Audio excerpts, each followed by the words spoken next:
ನೀರು ದಾಹ ನೀಗಿಸಿದರೆ ಉಸಿರು ಜೀವ ನೀಗಿಸುತ್ತದೆ. ಆದರೆ ಪರಿಪೂರ್ಣ ಗಾಳಿ ಇದ್ದರೂ ಸಹ ಉಸಿರಾಡಲು ತೊಂದರೆ ಹಾಗೂ ಉಸಿರಾಡಲು ಕಷ್ಟವಾದಾಗ ಆ ಸ್ಥಿತಿಯನ್ನು ಆಯುರ್ವೇದದಲ್ಲಿ ತಮಕ ಶ್ವಾಸ ಎಂದು ಕರೆಯಲಾಗುತ್ತದೆ. ಹಾಗಾದರೆ ಈ ಒಂದು ವಿಡಿಯೋ ಮೂಲಕ ತಮಕ ಶ್ವಾಸದ ಬಗ್ಗೆ ತಿಳಿದುಕೊಳ್ಳೋಣ ಬನ್ನಿ.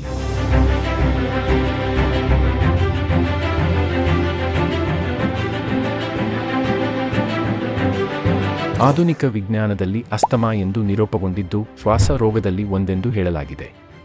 ಶ್ವಾಸ ರೋಗವು ಮುಖ್ಯವಾಗಿ ಕಫ ಮತ್ತು ವಾತದೋಷದಿಂದ ಪ್ರಚೋದಿತಗೊಂಡು 5 ವಿಧಗಳಲ್ಲಿ ಕಾಣಿಸಿಕೊಳ್ಳುತ್ತವೆ: ಮಹಾಶ್ವಾಸ, ಊರ್ಧ್ವ ಶ್ವಾಸ, ಚಿನ್ನ ಶ್ವಾಸ, ತಮಕ ಶ್ವಾಸ ಹಾಗೂ ಕ್ಷುದ್ರ ಶ್ವಾಸ.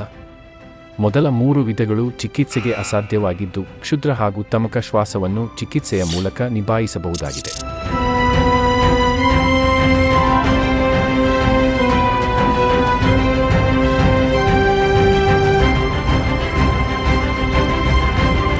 ರೋಗದ ಕಾರಣ ಬಗ್ಗೆ ತಿಳಿಯುವುದಾದರೆ, ಒಣ, ತಂಪು, ಭಾರವಾದ ಮತ್ತು ಅನಿಯಮಿತ ಆಹಾರ ಸೇವನೆ, ಉದ್ದಿನಬೇಳೆ, ಬೀನ್ಸ್ ಮತ್ತು ಎಳ್ಳುಗಳ ಅತಿಯಾದ ಸೇವನೆ, ಜಲಚರಗಳ ಮಾಂಸ, ತಣ್ಣೀರು ಹಾಗೂ ಶೀತ ಪಾನೀಯಗಳು, ಶೀತ ವಾತಾವರಣ, ಧೂಳು, ಹೊಗೆ ಮತ್ತು ಗಾಳಿಯ ಪ್ರಚೋದನೆ, ಅತಿಯಾದ ವ್ಯಾಯಾಮ ಮುಂತಾದ ಕಾರಣಗಳಾಗಿವೆ.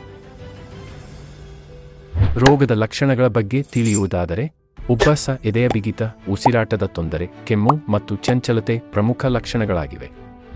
ಚಿಕಿತ್ಸೆಯ ಕ್ರಮದ ಬಗ್ಗೆ ತಿಳಿಯುವುದಾದರೆ, ರೋಗವು ಪಿತ್ತಸ್ಥಾನದಿಂದ ಉದ್ಭವಿಸಿದ ಕಾರಣ ವಿರೇಚನ ಕರ್ಮ ಶ್ರೇಷ್ಠವಾಗಿದೆ. ಅದರೊಟ್ಟಿಗೆ ಸ್ನೇಹನ, ಸ್ವೇದನ, ವಮನ, ಔಷಧಯುಕ್ತ ಧೂಮಪಾನ ಹಾಗೂ ಶಮನೌಷಧಿಗಳು ರೋಗವನ್ನು ನಿಭಾಯಿಸಲು ಸಹಾಯಕವಾಗಿವೆ. ಪಾಲಿಸಬೇಕಾದ ಪಥ್ಯದ ಬಗ್ಗೆ ತಿಳಿಯುವುದಾದರೆ, ಹಳೆಯ ಅಕ್ಕಿ, ಕೆಂಪು ಅಕ್ಕಿ, ಹುರುಳಿ ಕಾಳು, ಗೋಧಿ, ಬಾರ್ಲಿ, ಮೊಲದ ಮಾಂಸ, ವಿವಿಧ ಪಕ್ಷಿಗಳ ಮಾಂಸ, ಹಳೆಯ ತುಪ್ಪ, ಮೇಕೆ ಹಾಲು, ಆಡಿನ ಹಾಲಿನಿಂದ ಪಡೆದ ತುಪ್ಪ, ಸುರ, ಜೇನು, ಸೋರೆಕಾಯಿ, ಬದನೆಕಾಯಿ, ಬೆಳ್ಳುಳ್ಳಿ, ಗಜನಿಂಬೆ, ಒಣದ್ರಾಕ್ಷಿ, ಏಲಕ್ಕಿ ಮುಂತಾದ ಪಥ್ಯಗಳಾಗಿವೆ. ಅಪಥ್ಯದ ಬಗ್ಗೆ ತಿಳಿಯುವುದಾದರೆ, ಕುರಿ ಹಾಲು, ಕುರಿ ಹಾಲಿನಿಂದ ತೆಗೆದ ತುಪ್ಪ, ಕಲುಷಿತ ನೀರು, ಸಾಸಿವೆ ಕಾಂಡ, ಮೀನು, ಒಣ ಮತ್ತು ಶೀತ ಆಹಾರ, ಜೀರ್ಣಿಸಿಕೊಳ್ಳಲು ಭಾರವಾದ ಆಹಾರ ಮುಂತಾದ ಅಪಥ್ಯಗಳಾಗಿವೆ. ಮನೆ ಮದ್ದಿನ ಬಗ್ಗೆ ತಿಳಿಯುವುದಾದರೆ, ಹುರುಳಿಕಾಳು, ಶುಂಠಿ ಚೂರ್ಣ, ಕಂಠಕಾರಿ ಹಾಗೂ ಆಡುಮುಟ್ಟದ ಸೊಪ್ಪಿನ ಕಷಾಯವನ್ನು ತಯಾರಿಸಿ ಸೇವಿಸತಕ್ಕದ್ದು. ಅರ್ಧ ಚಮಚ ಆಮಲಕ್ಕಿ ಚೂರ್ಣವನ್ನು ಜೇನುತುಪ್ಪದ ಒಟ್ಟಿಗೆ ಸೇವಿಸುವುದರಿಂದ ಒಳ್ಳೆಯ ಪ್ರಾಭಾವಿಕ ಫಲಿತಾಂಶವನ್ನು ಕಾಣಬಹುದಾಗಿದೆ. ಮತ್ತೊಂದು ವಿಡಿಯೋದಲ್ಲಿ ಮತ್ತಷ್ಟು ಮಾಹಿತಿಯೊಂದಿಗೆ ಸಿಗೋಣ. ಶುಭ ದಿನ. ಇಂತಿ ನಿಮ್ಮ ಡಾಕ್ಟರ್ ಬ್ಯೂಟ್ಸ್.